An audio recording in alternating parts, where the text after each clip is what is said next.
Nah, ada batasannya. Bu, setuju Bu? Yang jawab Bapak.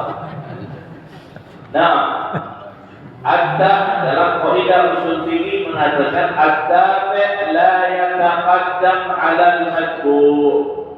Sesuatu yang mengikuti tidak boleh la yataqaddam, tidak boleh mendahului 'ala al-madhkur, sesuatu yang diikutinya.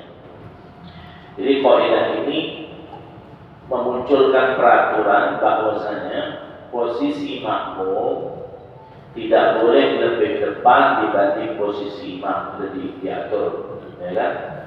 Takbiratul ihramnya juga tidak boleh mendahului makmum, tidak boleh mendahului imam, ya kan? Sehingga ketika makmum menyalahi peraturan ini, maka sholatnya bisa tidak sah, kan gitu.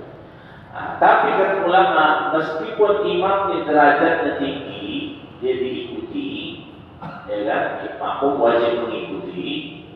Tapi orang yang jadi imam harus paham, tidak boleh bertindak semau-mau hati dia, ya kan? Ada beberapa kepentingan makmum yang harus diperhatikan oleh imam.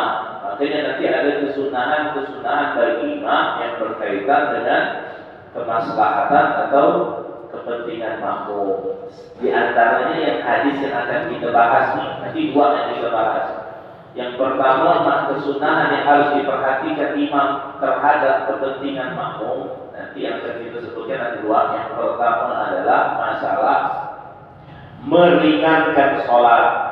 At-takhfif fi sholat, ini sesuai dengan hadis yang akan kita bahas. Meringankan sholat. Apa maksud meringankan sholat itu nanti kita bahas. Yang kedua juga termasuk yang disunahkan untuk dalam rangka tolong menolong. Jadi tolong menolong ini bukan hanya urusan dunia saja ya. Dalam urusan akhirat, bahkan di dalam sholat pun kita dianjurkan untuk tolong menolong.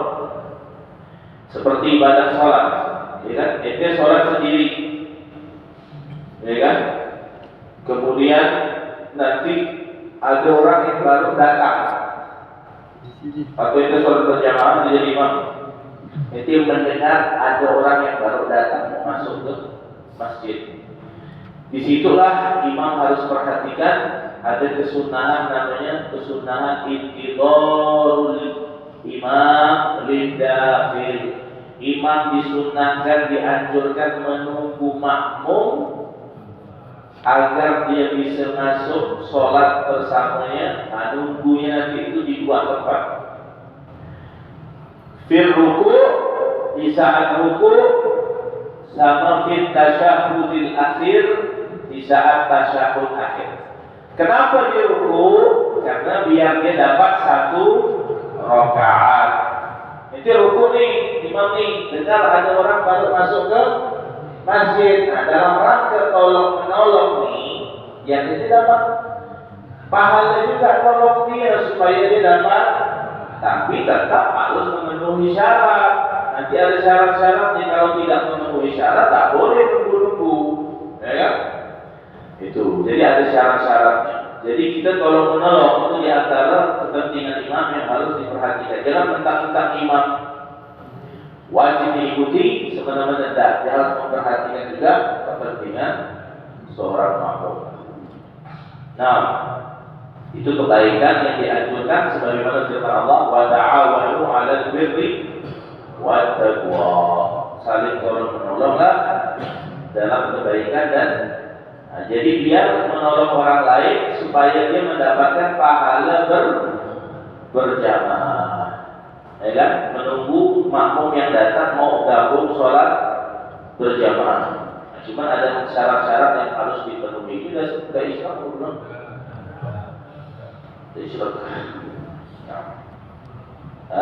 Jadi yang dua itu ya yang harus diperhatikan sama imam, menunggu tadi itu menunggu makmum yang masuk, nanti ada syarat-syaratnya.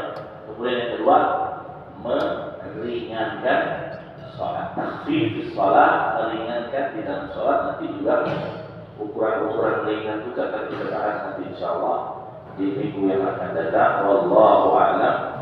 Bishawab dan berkah. Anak kita di setiap sholat itu doakan kami punya guru di rumah